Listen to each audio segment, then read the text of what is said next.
warahmatullahi wabarakatuh. Alhamdulillah, alhamdulillahilladzi hadana lihada wa ma kunna linahtadiya laula an hadanallah. Ashhadu an la ilaha illallah wahdahu la syarika lah, syahadatan tunji biha qailaha minal adab. Wa ashhadu anna Muhammadan abduhu wa rasuluhu an-nabiyyul awwab. اللهم صل وسلم على من صغر بصحيح عزمه جيش الجهالة ومزق بقوة هزمه شمل الضلال، محمد بن عبد الله وعلى آله وأصحابه وأتباعه ليوم القيامة. أما بعد. Bapak, saudara-saudaraku seiman, seislam, sekeyakinan, insyaallah kita lanjutkan kajian surat Al-Baqarah dari ayat 49. Kalau satu rangkaian itu sampai ayat 54. Sebelumnya mari kita bacakan dulu firman Allah Subhanahu wa taala dalam surat Al-Baqarah tersebut sama-sama. A'udzu billahi minasy syaithanir rajim. Bismillahirrahmanirrahim. Wa idh najjaynakum min ali fir'auna yasumunakum su'al 'adzab yuzabbihuna abna'akum wa yastahyuna nisa'akum wa fi dzalikum bala'un min rabbikum 'azim. وإذ فرقنا بكم البحر فأنجيناكم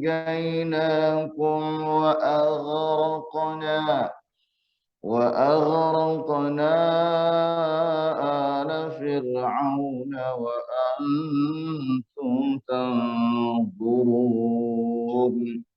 وإذ واعدنا موسى 40 ليلة ثم اتخذتم العجل من بعده وأنتم ظالمون. ثم عفونا عنكم من بعد ذلك لعلكم تشكرون. وإذ آتينا موسى الكتاب والفرقان لعلكم تهتدون. وإذ قال موسى لقومه يا قوم إنكم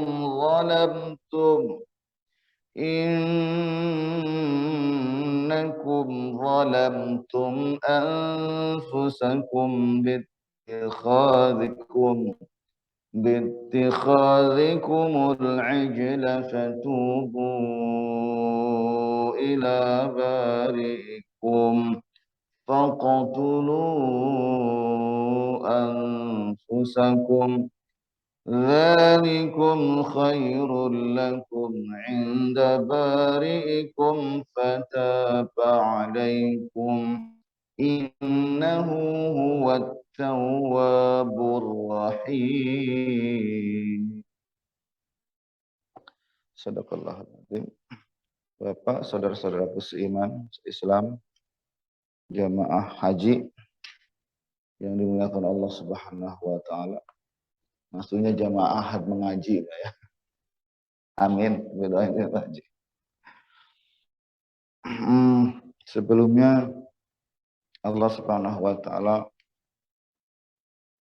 memungkas satu rangkaian ya tentang peringatan Allah Subhanahu wa taala kepada kita mengingatkan tentang hari akhirat sebenarnya. Kepongahan kita, kesombongan kita dengan apa yang kita punya sekarang bisa linear, bisa nggak linear. Yang linear itu amal kita, perbuatan kita, yang kita lakukan, yang kita kumpulkan, yang kita himpun. Yang tidak linear adalah ketika kita mengaitkan dengan orang lain. Seolah-olah orang lain bisa menjamin dan menggaransi kita.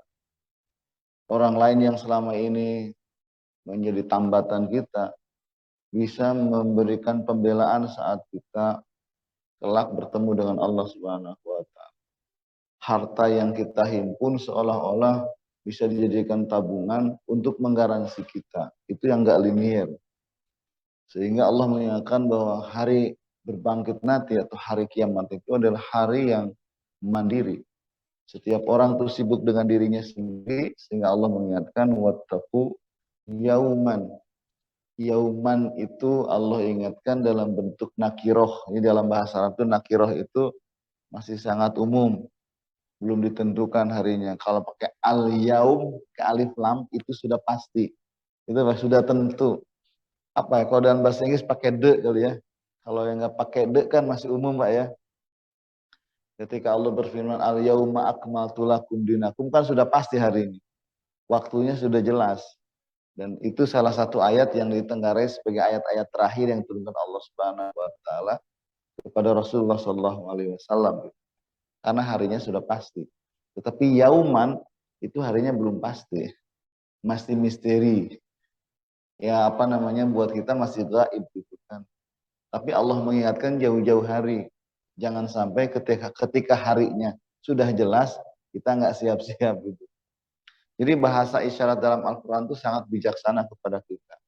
Bukan menutup kemungkinan kita untuk berbahagia, bersenang-senang, enggak. Tetapi ingat, di balik kesenangan itu ada kesenangan yang bisa jadi jaminan linear hidup kita dengan akhirat. Ada yang kagak linear. Kalau ingatkan, wattaqu yauman la tajzi nafsun an nafsin syai'an.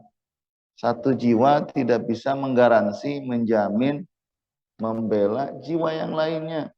Kita bersahabat sekarang, Pak. Ada hubungan kerabat, ada hubungan bapak dan ibu.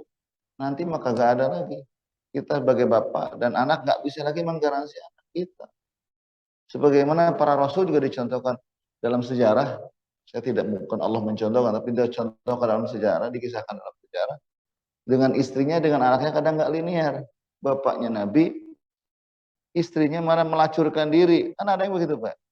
Jadi pelaku lesbianism, Nabi Lut misalnya, atau putranya yang memilih menjadi pendurhaka seperti Nabi Nuh misalkan, Kan'an itu, atau seperti Nabi yang bapaknya memilih sebagai penasehat, sebagai penasehat, sebagai konsultannya Raja Namrud, Nabi Ibrahim misalnya, kan nggak nyambung sebenarnya gitu. Jadi saat itu ya bisa bela, nggak bisa bela. Bahkan saat Nabi Muhammad SAW mendoakan Abu Thalib yang perannya sudahlah nggak usah dihitung kalau perannya membela Nabi di garda paling depan, hartanya, perhatiannya, waktunya, semuanya diberikan untuk Nabi, bahkan nyawanya diberikan untuk Nabi. Hanya tinggal mengucapkan la ilaha illallah Muhammadur Rasulullah tercekat. Dan Rasul SAW ditegur oleh Allah Subhanahu Wa Taala saat meminta ampunan buat Abu Thalib. Jadi nggak linear. Di situ saja sudah diingatkan. Nggak pantas orang yang memilih mendoakan orang-orang yang sudah memilih kemusyrikan. Padahal dia udah tahu bahwa kemusyrikan itu menyesatkan dia. Kan begitu. Nah ini ayat ini mengingatkan kita kembali. Sehingga yang berfungsi supaya linear adalah pendidikan, pembekalan pada anak kita. Maka saya yakin kita memberikan anak kita pendidikan yang terbaik. Mengajarkan kepada anak kita mengaji, sholat, kan supaya linear dengan doa kita, jadikan anak kami anak-anak yang soleh. Kenapa kita berkomunikasi dengan istri kita, mendidik istri kita, supaya kita punya pasangan yang soleh. Ya Pak ya, pasangan yang soleha, kalau menurut istri kita, kita yang soleh, menurut suaminya, ya istri yang soleha. Jangan jadi bapak yang soleha gitu. Bapak yang soleha itu. Ya, begitu. Bapaknya katanya isi sindiran ini, sindiran bapak-bapak yang nggak pernah mau ke masjid gitu. Tapi dia rajin sholat ya, bapak-bapak yang soleha. Ini nasihat sebenarnya bapak yang soleha.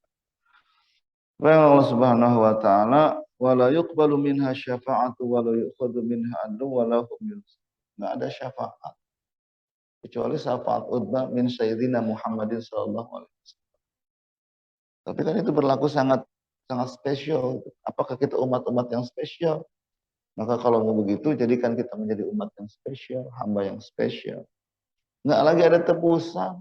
Dulu mah kita mohon maaf, sekarang saya dengar maaf tetangga saya misalnya, saya tidak menyebut. Sudah berkali-kali anaknya masuk penjara gara-gara kasus narkoba. Sekali tebus kan nggak, bukan seperak dua perak, Pak. Berapa, Pak? Ada yang punya pengalaman? Setahu saya sekali nebus itu di atas 100 juta. Di atas 100 juta karena bukan lagi pemakai, anak-anak sekarang itu pakai sekali itu menyebarkan itu. Di 150 juta ditebak jual rumah. Dua kali dia tinggal dikalikan lagi. Orang yang lama biasanya lebih gede lagi, Pak. Saya di atas 200 juta. Yang ketiga kalinya udah gimana saya, Pak? Konsultasi. Biarin aja, Pak. Makin ditebus makin ini. Dia nggak kapok. Gimana lagi itu kan? Makin ditebus. Bukan mendidik dia. Sekarang di dunia masih bisa menggaransi. Tapi kalau nanti di akhirnya nggak bisa menggaransi apa. Sama seperti seorang ibu mendidik anak dengan terus mendukungnya, mengiyahkannya, memujinya, tanpa pernah menegurnya. Anaknya nggak sholat nggak pernah ditegur, anaknya maksiat nggak pernah ditegur, dipuji aja terus anak gue.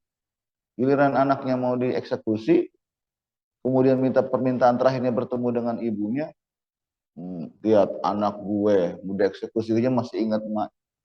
Tapi tahu nggak ketika anaknya meminta ada permohonan terakhir pada ibunya, anaknya cuma satu, pengen ngelihat lidah ibunya. Sambil ibunya memejamkan mata, ibunya nongolin lidahnya, matanya ditutup, anaknya menggigit lidah ibunya sampai berdarah-darah. Apa kata anak? Gara-gara itu saya begitu. Saya sebenarnya berharap saya ditegur. Kadang-kadang anak tuh bereksperimen, Pak, bikin salah tuh, Pak. Cari perhatian kan, anak-anak remaja sekarang di SD, ya, di SMP terutama, makanya yang lagi berat-beratnya tuh di SMP, Pak. Lagi nyari perhatian, Pak. Perhatian orang tuanya. Nakal itu bukan karena mereka nakal, cari perhatian, cari-cari kurang-kurang apa namanya supaya mereka ada yang ngingetin. Ada juga orang tua yang malah ngebelain, udah masalah, udah mah tawuran, gurunya yang diperkarakan, ada yang begitu. Ini udah kelihatan tawuran, ada videonya. Yang diperkarakan siapa? Gurunya. Yang tawuran siapa ya? Perkarakan buat. Itu terjadinya di luar sekolah lagi kan, di luar jam sekolah, gurunya juga yang tuntut, bawa polisi juga, padahal anak-anak itu dicokoknya sama polisi. Coba kita di ruang guru jadi pembicaraan, gimana Pak Sori ya itu sebenarnya orang tua begitu, jangan kita jadi orang tua begitu, kata orang Serpong jangan belegu gitu. Ya udah masalah kan tidak harus, ya itu kadang-kadang kita lisannya selalu manis, padahal justru manis itu menjerumuskan. Jadi selama di dunia itu jangan selalu bicara berpikir manis. Yang namanya pendidikan itu selalu linear dengan kata sayang. Kadang-kadang bapak-bapak suka kesel juga kan sama anaknya kan. Tapi kesel digebuk kadang, mohon maaf, digebuk segala macam. Apa karena benci? Saya yakin bukan. Karena kalau nggak begitu saya nggak sayang. Nah gitu Pak ya. Kalau masih ada marah, masih ada sayang. Masih ada ngegebuk berarti masih ada perhatian. Tapi kalau sudah dibiarkan, istilahnya apa ya? Kalau dalam bahasa Jerman tuh nyah dulang. Tanya. Kata orang Jawa tuh nyah dulang. Jadi diiakan aja gitu kan. Mau gimana sayang. Ini sayang, oh jangan dilarang. Dia mau ngapa jangan dilarang. Dan itu terjadi. Dan akhirnya apa? Itulah yang menjerumuskan. Dan ini diingatkan dengan ini bahwa sayangnya Allah itu mengingatkan kita supaya semua yang kita lakukan di dunia itu linear. Supaya linear apa? Ya sebenarnya ikuti Rasulullah Shallallahu Alaihi Wasallam. Perintahkan sholat anakmu, perintahkan sholat istrimu. Kan gitu ya? Perintahkan mereka. Kalau anak kita umur 7 tahun, ajarin sholat. Atik, tik, tik. Maka benar Pak, kalau di sini anak-anak misalkan nggak dilarang, nggak diomelin, nggak di, anak-anak tuh nggak takut dengan masjid. Tapi anak-anak berisik Pak, berantem. Emang anak-anak begitu bawaannya Pak. Dan kita juga dulu gitu kali ya. Karena nggak sadar aja ker bangor-bangorna. Ya lagi bangor-bangornya dulu kan kita nggak sadar gitu kan. Taunya udah dewasa aja kan. Tahu kebaikan. Ya anak-anak memang begitu. Udah diam-diam ya, kakinya noker ke belakang, ribut ke belakang, tak jauh ke samping aja. Ya anak-anak nggak begitu Pak. Ya Pak, ya? Memang bawaan. Tapi kalau misalnya digepah dengan marah, anak-anak kok masjid itu tempat yang nggak menyenangkan, bertemu dengan orang-orang dewasa yang nggak ngerti mereka. Bahasa mereka emang bercanda itu emang ya biasa Pak. Ya. Jadi jangan melihat bahwa anak-anak terus baik-baik harus nggak bisa. Ternyata nggak bisa. Dari sekolah juga kalau lihat yang begitu tuh ya Allah, nggak mungkin diomelin terus-terusan Pak ya. Jadi ingetin, diingetin. Ya ada pendisiplinan. Mereka pengen begitu Pak. Didisiplinin mau Pak. Sholat lagi mau. Jalani aja proses sih. Kalau misalkan berharap dia tuh terus stop, nggak bisa. Ya emang begitu. Lagi nyebelinnya bisa. Nah ini yang liniernya saya bilang. Pendidikan tuh begitu. Baik. Nah di surat ini, di lanjutan ayatnya ke-49 kita mulai. Satu rangkaian tadi saya baca sampai ayat 54. Ini lebih khusus lagi nih Pak. Munasabahnya saya bacakan. Lama qaddama ta'ala dzikra ni'amahu ala bani Israel ijmalan. Ketika Allah Subhanahu wa taala sebelumnya sebelumnya mengingatkan Bani Israel terhadap nikmat-nikmat yang sudah diberikan kepada mereka. Kurang lebih ngiri kita Pak ya. Ngirinya gimana Pak? Kalau dilihat dari silsilah Nabi Pak. Anak-anak aja bisa nyimpulin dari silsilah Nabi. Kebanyakan para Nabi itu pasca Nabi Ibrahim itu kan nggak ratusan Pak. Pasca Nabi Ibrahim itu kebanyakan diutus kemana Pak? Bani Israel. Dan kebanyakan, banyak juga di antara mereka yang dibunuh. Nah, dalam Al-Quran berulang-ulang kan Allah ngingetin Bani Israel. Udah mau dikasih kesempatan ini, dikasih kenikmatan ini, itu. Turunan dan terahnya para nabi. Diutus para nabi banyak, banyak yang dibunuh, banyak membangkang. Nabi Zakaria, contoh yang nabi dari 25 nabi dan Rasul yang kita ketahui berapa orang dibunuh.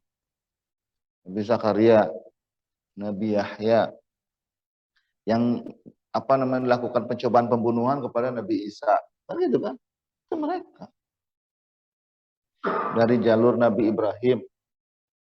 Nabi Ibrahim dari istri pertamanya punya Nabi Ishak. Tapi Nabi Ishak lahirnya setelah Nabi Ismail. Gitu Pak ya. Siti Hajar dulu tuh melahirkan. Oke, makanya saya ke anak-anak terang-terang, lu anak mana? Gua anak sini. Bilang itu nggak berlaku. Peradaban itu dibangun secara hibrid. Nabi Muhammad itu aslinya mana? Nabi Ibrahim aslinya mana? Nabi Ibrahim aslinya mana Pak? Dari negara mana? Nabi Ibrahim. Ya, nggak pernah Pak ya. Dari Irak Pak. Dari Irak ke Palestina, terus hijrah ke Mesir. Ya, dari Mesir tuh ketemu Fir'aun. Fir'aun itu kan jabatan Pak, bukan nama orang.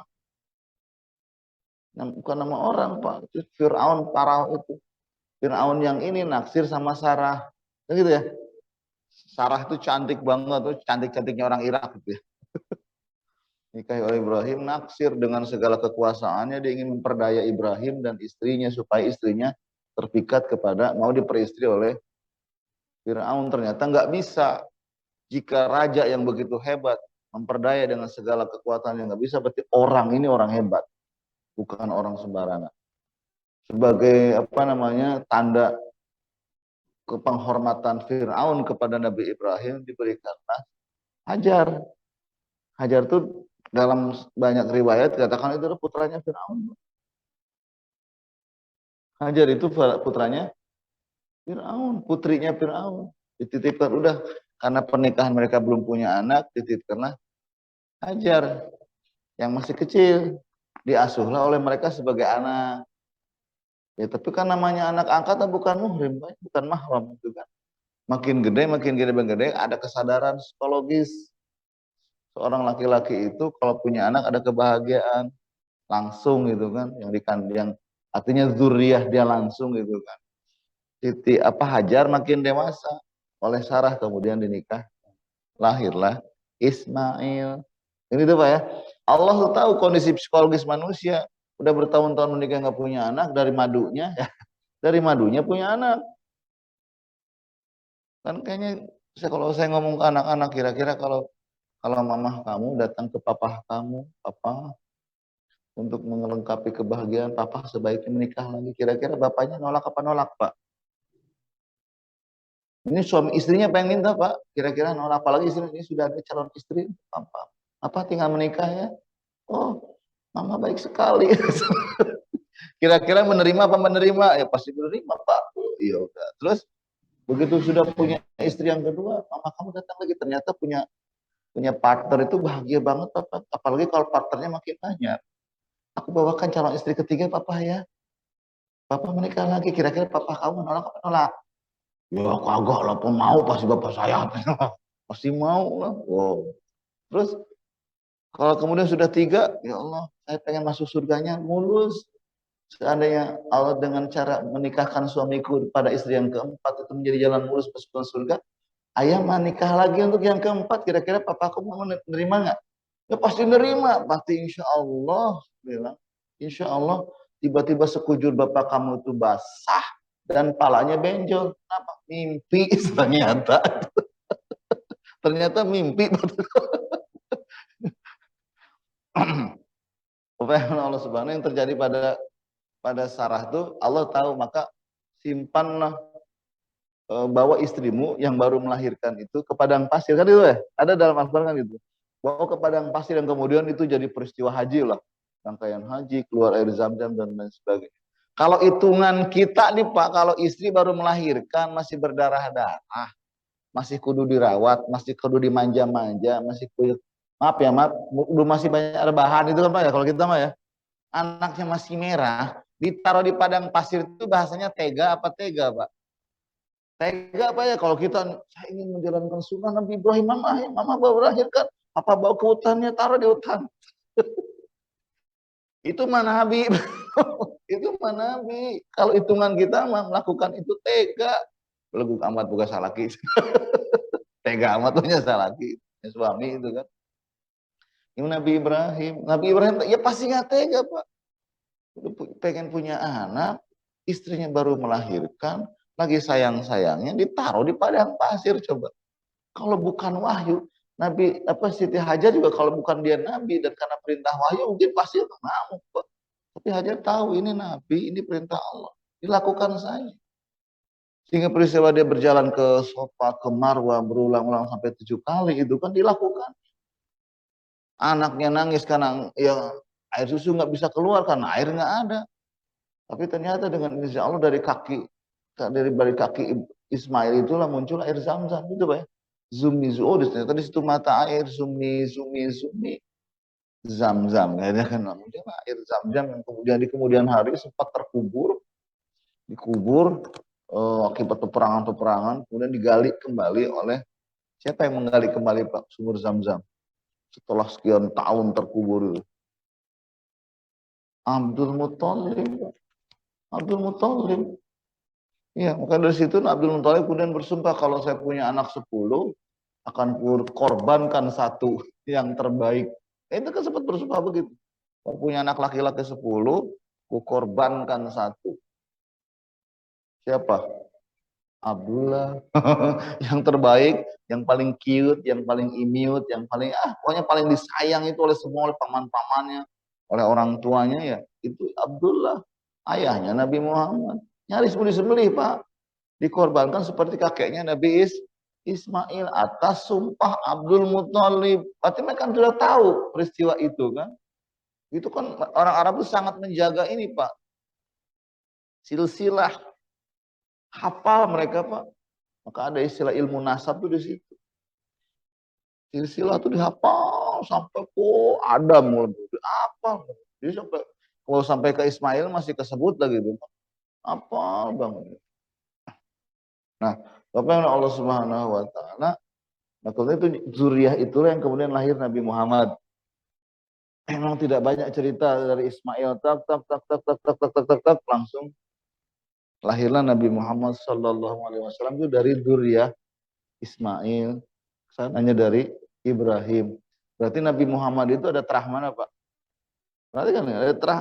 Nabi Muhammad itu terah hibrid, bukan asli Saudi Arabia berarti kan? Betul, Pak? Bukan asli Saudi Arabia, itu terah hibrid. Nabi Ismail menikah dengan dari Bani Makhzum. Bani Makhzum itu ada turunnya kemana? Ke Yaman. Coba lihat tuh. Ke Yaman. Ada ya darah Yaman, ada darah Irak, ada darah mana lagi? Darah Mesir.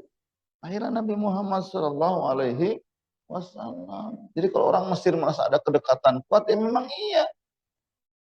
Ibu moyangnya Nabi Muhammad, Siti Hajar itu dari Mesir kan. Bapak moyangnya dari Irak. Ada terahnya, terah mana? Yaman. Ismail menikah dengan terah Bani Maksum yang dari Yaman. Itu Pak. Jadi jangan sekarang mau, oh ini terah. Kalau bicara gitu kan, orang sini, orang mana? Bukan pendatang sini, enggak ada sekarang. Pak. Dari dulu juga membangun peradaban orang, ya para pendatang, muhajirin. Masih kalau muhajirin Pak ya? Ya itu muhajirin, ini jangan jadi muhajir itu mana-mana muhajir itu membuka peradaban. Jangan dikira itu. Kita pakai peci. Islam ini bang, songkok ini dari mana? Ini sunnatul hindiyah. Sunnatul hindi. Orang India juga masuk ke kuil-kuil mereka, orang Hindu itu pakai ini Pak. Jawaharlal Nehru dikira Muslim. Dulu saya mengaku Muslim Pak. Wah pakai peci. Ternyata ini tuh dari India. Nabi Muhammad memang pakai peci. Nggak pernah dengar kitab Nabi Muhammad pakai peci kan? Nabi Muhammad pakai sorban. Gitu kan Pak ya? Nabi Muhammad pakai sorban, kita pakai peci. Ini sunnah. Bahkan anak-anak dulu saya bilang, kalau nggak pakai peci, lu pakai koran kan harus pakai peci. Jadi kadang-kadang kita nggak tahu sejarah. Menara. Menara itu apa Pak? Kalau kita lihat menara, lihat kubah bawang, itu kan kayaknya islami banget Pak ya? Betul nggak Pak? Bapak kalau lihat simbol-simbol kubah bawang itu ya itu pasti di Indonesia masjid itu. Udah pasti kan? Jadi kalau nggak pakai kubah bawang itu kayak kurang abdol. Gitu. Menara, seolah-olah itu oh itu produknya. Padahal kubah bawang itu peradaban India. Simbolnya Taj Mahal. Taj Mahal kan bukan masjid. Tapi kayak kubah bawang bahkan itu ciri khas India. Kuil-kuil India pun sama pakai kubah bawang. Kuil-kuil di India pakai kubah bawang. Tapi sekarang jadi kubah bawang itu jadi kok jadi ciri khas Islam. Itu disebut dengan peradaban. Menara. Dan menara dulunya apa? Menara disebut menara kan dari kata nar. Nar itu api, tempat orang-orang Majusi penyembah api naruh api di ketinggian itu menara. Umat Islam ternyata butuh tempat-tempat ketinggian, tempat ketinggian untuk apa? Untuk azan. Dulu kan naik ke menara, dulu kan tanya azan itu kan muter begini Pak. Kalau sekarang kita kira-kira azan harus muter nggak Pak? Oh, saya kira nggak perlu lagi sekarang sudah pakai sound. Ditaruh di menara yang tujuannya untuk naruh toa ke multi arah barat laut barat daya kalau perlu gitu kan kelilingnya diisi toa itu kan supaya apa nyebar. Jadi yang muter sekarang apa toanya bukan muazin kan muazinnya gitu. Itu peradaban begitu. Nah dari Nabi Ibrahim kemudian Sarah ternyata setelah Nabi Ismail lahir beberapa tahun kemudian hamil lahirnya Nabi Ishak.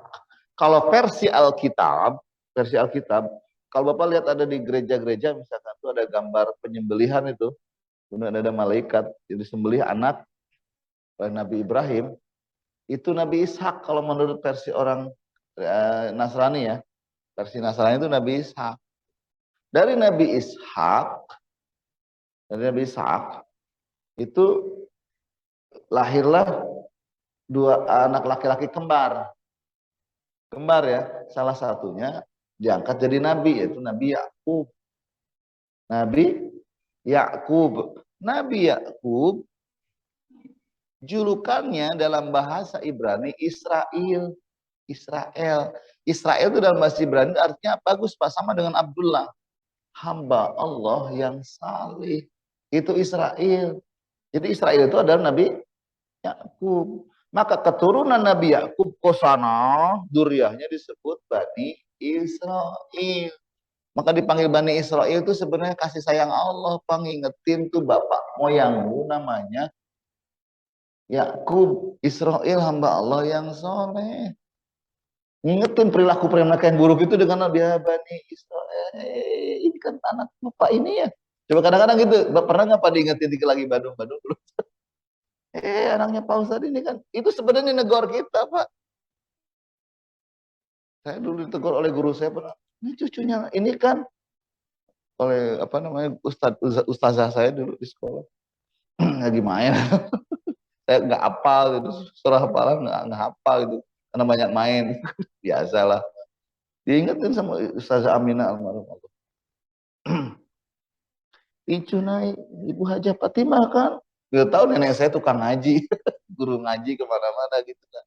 Masa cucunya nggak itu sebenarnya gitu Pak, kayak gitu. Lazim kan? Kata Allah menegur, ya Bani Israel, bukannya Yahudi, bukan. Ya Bani Israel, wahai keturunan terah dari orang yang bernama hamba Israel, Nabi Yakub, hamba Allah yang soleh. Teguran yang sangat halus, yang penuh kasih sayang sebenarnya. Supaya oh iya, jadi anak tuh teringat tuh yang saya bawa nama baik terah dari keturunan saya. Nah dari 12 putranya, berasal dari rahim 4 istrinya, 4 istrinya. Itu lahir 12 anak Pak. Salah satunya Nabi Yusuf. Itu ya. Nabi Yusuf itu putranya Nabi Yakub. Yang kemudian aja. Terus lahir ke sana ada Nabi Musa, ada Nabi Daud, itu keturunan dari situ semua, dari zuriat Nabi Ishak Pak. Bukan sebut Abul Anbiya kan, Nabi Ibrahim itu kan Abul Anbiya, bapaknya para nabi. Jadi dari dua terah ini sebenarnya mau Yahudi kemudian ketemu dengan Nabi Muhammad itu masih sekeluarga. Iya Pak ya, diurut lagi ke sana kita semua pasti ketemu dengan Nabi Adam kan, memang begitu. Muncul kesukuan-kesukuan yang dari 12 orang ya Nabi, kalau dari Bani Israel kan dari 12 mata air sebetulnya. Itu dari 12 zuriahnya siapa? Israel, dari zuriahnya Nabi Yakub Pak, 12 putranya kan. Ya. Nabi Yakub tuh menikahi putri perempuan yang itu paling cantik, yang kemudian jadi ibunya Nabi Yusuf. Pantas disebutnya pria paling ganteng gitu kan. Nabi Yusuf, Nabi yang ganteng itu kan terkenal dengan ketampanan. Emang dari istrinya yang paling cantik. Lahirnya Nabi Yusuf dan Bunyamin. Di antara kedua belas putranya itu ada salah satu putra namanya Yahuda. Yahuda yang secara garis keturunan nantinya itu paling banyak anaknya Pak. Paling subur. Maka kemudian kerap kali keturunan Bani Israel dihubung-hubungkan dengan Yahuda. Gitu Pak ya. Dengan Yahuda kemudian sebutannya Yahudi. Begitu Pak. Nah ini yang apa namanya, kalau mau diingetin kembali itu Bani Israel ini, kamu mau siapa, kurang enak gimana ya, kurang enak gimana zuriahnya para nabi, dekat dengan wahyu, dekat dengan bimbingan, dekat dengan para nabi, masih juga dikangkangin, masih juga ditantangin, masih juga dibantah, masih juga dimaksiatkan, begitu. Kurang nikmat gimana? Maka kemudian Allah ngingetin apa namanya? Bayyana ba'da dzalika aqsamatil ni'am. Kemudian sesudah itu Allah menyebutkan ala sabili tafsil nikmat-nikmat yang Allah sudah berikan secara terperinci. Liyakuna ablagha fit tadhkir wa da'ila syukri. Supaya makin nancep tuh diingatan mereka bahwa Allah itu benar-benar ngasih banyak maksudnya. Dan supaya apa? Supaya mereka lebih terangsang untuk bersyukur. Maksudnya gitu sih. Coba kalau diingetin satu, biasa aja. 2, 3, 4, banyak banget. Maksudnya gitu loh. Ujub deh. Orang Betawi. bujuk udah banyak banget. Jadi makin gini, tadinya begini, makin begini maksudnya. Terus pilihannya satu-satunya adalah syukur, maksudnya begitu. Faka'annahu qala uzkuru ni'mati sallallahu, Allah berfirman, ingatlah oleh kalian nikmat-nikmatku dan ingatlah juga idnajainakum ketika kami menyelamatkan kalian min ali fir'aun dari bala tentara Fir'aun. Wadhkuru id faraqna bikum, dan ingat oleh kalian ketika kami belah lautan saat nggak ada pilihan. Fir'aun udah deket. Kalau dia ke kanan ke kiri, dia tetap dibantai oleh Fir'aun. Pilihan satu-satunya kalau mau selamat lurus. Lurus di depannya lautan. Udah ada di tepi Laut Merah. Ngapain? Kata Allah, karena saking sayangnya itu lautan dibelah sama kamu bisa lewat. Banyak saya nggak ngebayangin kalau kita jadi umatnya Nabi Musa saat itu Pak ya. Itu lautan yang dalam banget, dangkal, bisa jalan di bawah. Itu tiba-tiba minggir semua ke kiri. Masya Allah, peristiwa dahsyat. Mereka jalan nyampe ke sana. Bisa nyebrang lautan, terus diselamatkan oleh Allah Subhanahu wa taala. Ila akhiri kullu hada an-ni'am tastadni syukran mun'im jalla wa ala la kafarihi wa asyanihi. La kufranihi wa isyanihi. Maksudnya semua nikmat ini kudunya mah, pantesnya mah, layaknya mah gitu kan. Ditingkahi dengan syukur, bukan dengan kufur dan maksiat. Maksudnya gitu Pak ya. Karena Allah Subhanahu wa taala. Kemudian yang kedua, ini pilihan kata. Yang kedua ada kata, yang pertama ada kata alu fir'aun. Kalau surat ketiga namanya surat apa Pak? Surat ketiga dalam Al-Quran. Ya, Ali Imran apa Al Imran? Oh, jangan salah, jangan bukan Al Imran ya, Ali Imran. Ali itu Allahumma sholli wa sallim ala nabiyina Muhammad wa ala alihi, ya itu sama. Ali itu artinya keluarganya, ya kan, al keluarga. Aslu al ahlun. Nah, jadi kata al aslinya bermakna ahlun, keluarga. Walidzalika yusaghiru bi uhail fa ubrilat ha'uhu alifan wa khussa istimaluhu bi ulil khatar wasyan kal muluk wa asya'i. Jadi kemudian itu kata al ini berubah, bukan berubah dalam artian total berubah, penggunaannya meluas maksudnya. Ya, meluas untuk mereka yang punya kekuasaan, yang punya kemenangan tertentu. Fir'aun itu punya kekuasaan, punya kewenangan atas kerajaannya, maka semua kewenangan hukum yang berlaku di kerajaan dia itu disebutnya alu Fir'aun. Perangkat-perangkat kerja di situ, orang-orang yang ada di situ, walaupun tidak ada hubungannya dengan Fir'aun, itu disebut alu Fir'aun. Gitu Pak ya. Kalau di kita sekarang apa namanya Pak? Ini istilah sekarang kan mulai populer dari tahun 98. KKN itu. Ya kan istilah KKN kan? Yaitu alu korupsi. Nepotisme. Mau ada hubungan dengan keluarga, kroni-kroni, naik kroni-kroni Pak. Kroni-kroni dan lain sebagainya itu hubungannya itu disebut alu Fir'aun. Dan sekarang kenapa masalah pembunuhan Brigadir J. Argasut Anda berhubungan dengan alu Sambo? Bisa, iya itu bikin rumit, alu Sambonya banyak, ke atas, ke bawah, ke sampingnya banyak. Ternyata dia tenang-tenang apa? Banyak di atas, banyak dibongkar semua. Gua kasih nafkah, kayaknya hubungannya dengan Kapolri juga, judi online segala macam. Semuanya bisa janjiin miliaran, hebat banget Pak. Ya itu Pak yang boleh sebenarnya pangkatnya kopral, gajinya lebih-lebih dari jenderal. Kalau saya ngomong ke teman-teman PNS itu pangkatnya jenderal, gaji kopral. Gaji cuma berapa? Cuma sekitar 5-6 juta di Irjen itu. Tapi tunjangannya miliaran Pak. kanan kiri perjudian. Wah, ternyata itu yang ngebongkar. Yang kenapa salah satu yang melatar belakang dibunuh kan salah satunya itu, Pak. Dia tahu banget kerjaannya orang bisnis esek-esek, kalau nggak menikmati esek-esek kan nggak mungkin, gitu Pak ya. Dan Pak, mudah-mudahan ini juga adalah eh, jadi pelajaran ya. Kalau sebut mubahalah ini kayaknya mubahalah yang sedang berjalan. Saya sih agak ngeri-ngeri sedap gitu mendengarnya ketika Habib Rizik waktu bermubahalah. Ke satu-satu sudah hakimnya pada meninggal gini kan, ada polisi yang tewas segala. Termasuk kan biang keroknya ternyata Sambo ini sangat mahir berbohong. Ya kan Pak ya? Sambo. Saya bukan ini, sangat mahir bohong. Ya jujur emang kan termasuk kilometer 50 kan mau dilupakan. Orang udah dibantai, disiksa, dibunuh, kemudian ditetapkan sebagai tersangka juga kan ya. Mau diusut juga kasus yang 6 orang ini. Padahal nggak bawa senjata, nggak apa-apa, dan disiksa. Tiba-tiba up CCTV hilang, ya kan? Sama kan? Kemudian mengarang cerita bawa senjata ini. Mau siapa di belakang? Sambo. Itu keji, sebetulnya tegas, polisi keji dia tuh.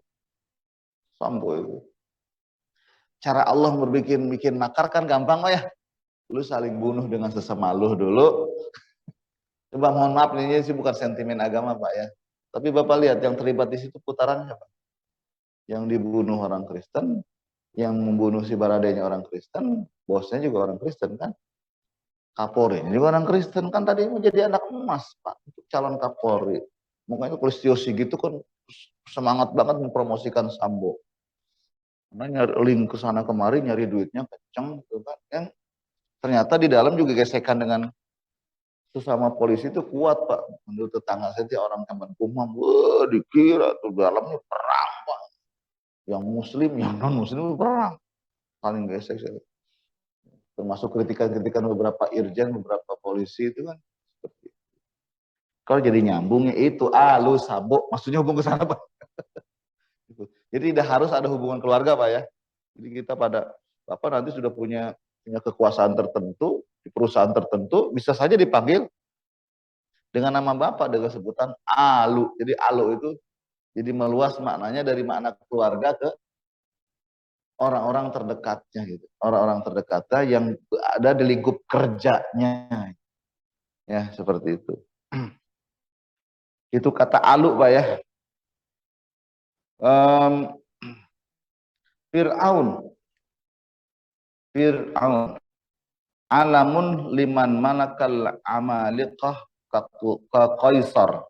Limalikir Rum wa Kisra limalikil Fars. Jadi itu satu nama julukan Pak Gelar yang menguasai satu daerah tertentu. Sama seperti julukan Kaisar untuk raja-raja Romawi. Kaisar namanya. Mau siapapun rajanya pasti panggilannya Kaisar. Atau seperti Kisro. Jadi Kisro itu mau rajanya siapapun di mana? Di Persia, ya pasti panggilannya Kisro. Ada Kisro ya Jazir, paling ada ininya, ada sebutannya saja. Ya tetap sebutannya Kisro gitu kan. Ya Fir'aun, makanya sebenarnya tadi ada yang ketemu di masa Ibrahim, ada yang ketemu di masa cucunya Nabi Musa, itu yang justru jadi bapak angkatnya Nabi Musa ya. Jadi kalau Fir'aun ada hubungannya dengan para nabi, dekat dengan para nabi itu. Nabi Musa itu jadi anak angkatnya Nabi. Jadi anak angkatnya Fir'aun kan, betul Pak ya? Diasuh oleh Fir'aun, dikasih makan di situ, anak angkatnya ngingetin dia, yang ngedakwahin ternyata apa? Yang dikhawatirkan dalam mimpinya Fir'aun itu ternyata anak angkatnya sendiri. Itu Musa alaihi salam ya. Nabi Ibrahim ada hubungan dengan Fir'aun? Ada. Kenapa? Tuh anak angkatnya Hajar yang kemudian jadi ibunya Ismail itu dari Fir'aun. Dari Fir'aun, jadi hubungan erat itu kan. Ya. Jadi jangan, makanya Allah Subhanahu wa taala mencela orang itu tidak dengan namanya. Ada yang dicela dengan namanya Pak? Sebut Pak. Siapa? Siapa? Yang dicela bukan ini ya. Kan dicela perilakunya sebenarnya. Haman ya. Haman. Haman, Haman ya.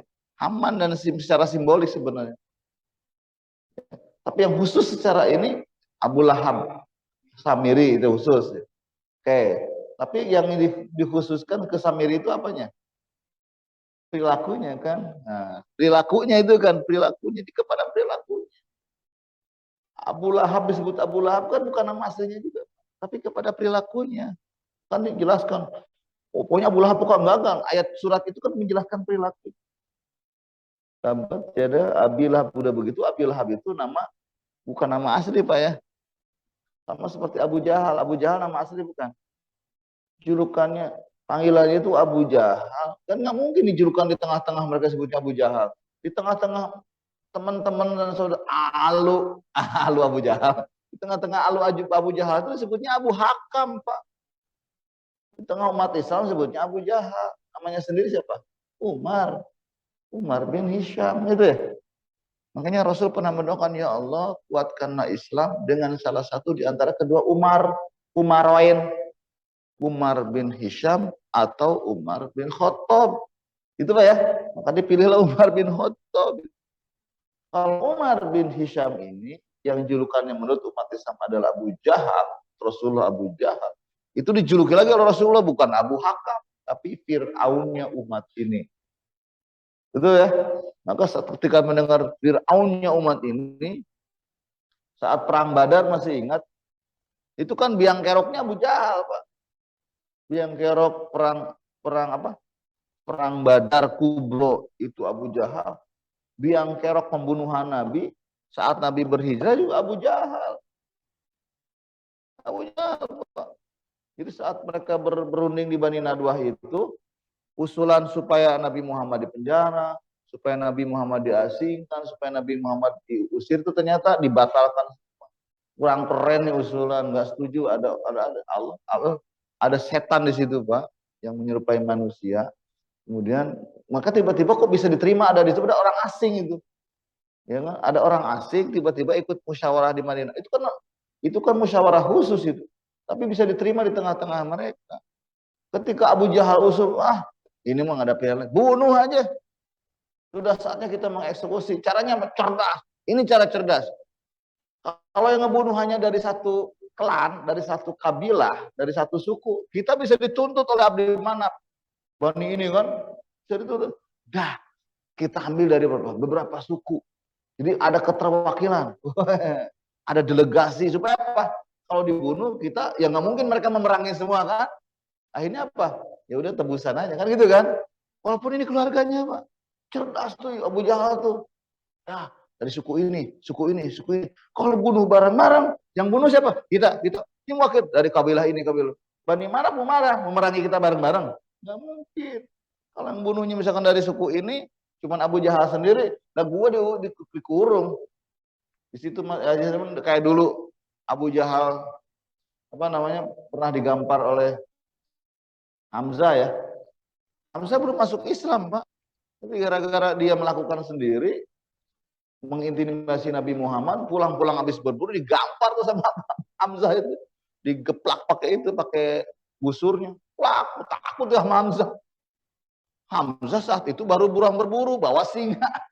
Jadi kebiasaan Hamzah itu berburunya bukan berburu kancil, kambing, bukan, berburunya singa.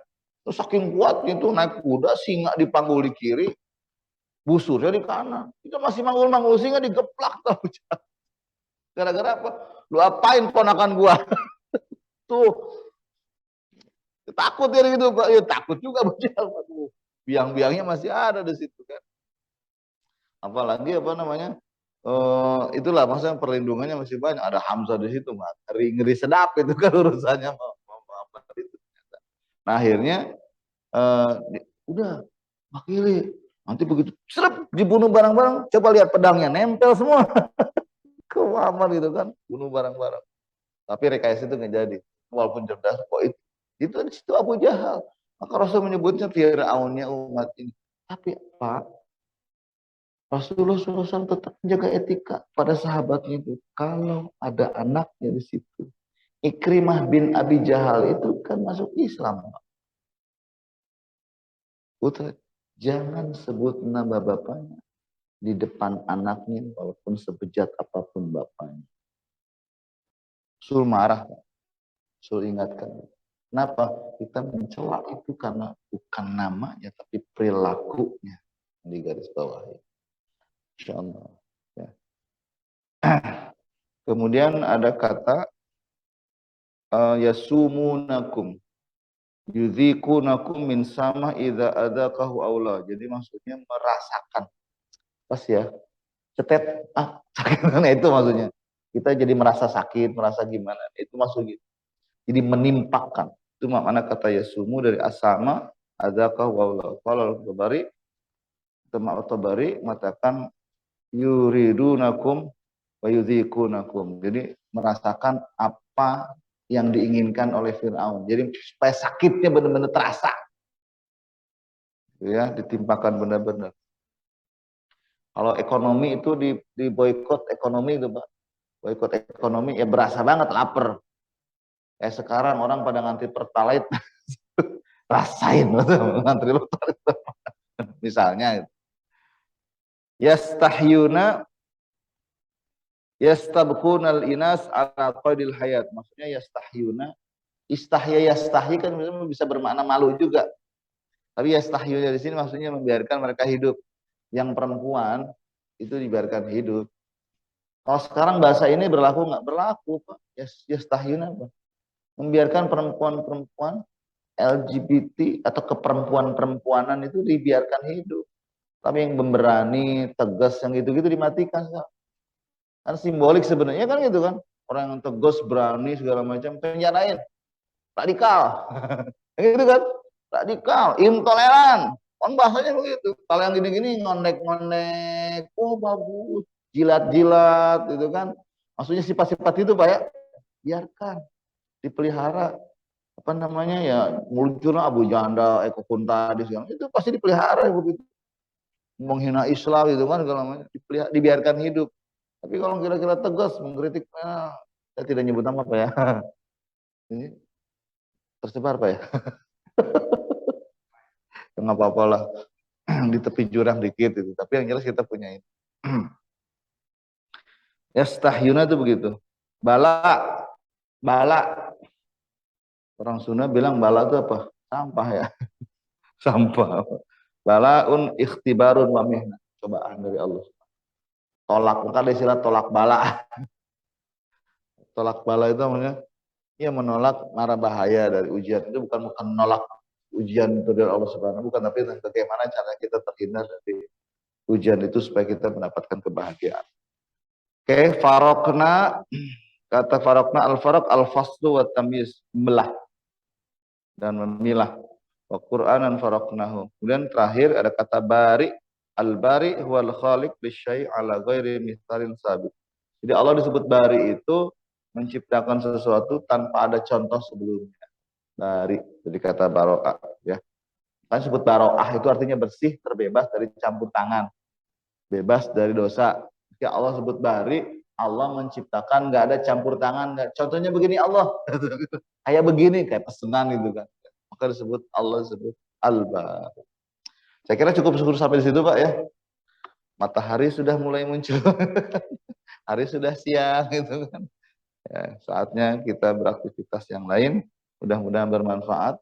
Banyak peringatan yang Allah berikan kepada kita. Insya Allah kita lanjut di episode berikutnya terkait dengan apa nikmat-nikmat yang Allah anugerahkan, Allah berikan kepada Bani Israel karena tuntunan dan tuntutan Allah kepada mereka yang begitu banyak atas nikmat-nikmat juga yang banyak yang Allah berikan kepada mereka. Demikian, subhanakallahumma rabbana wa bihamdika asyhadu an la ilaha illa anta astaghfiruka wa atubu ilaik. Alhamdulillahirabbil alamin. Assalamualaikum warahmatullahi wabarakatuh.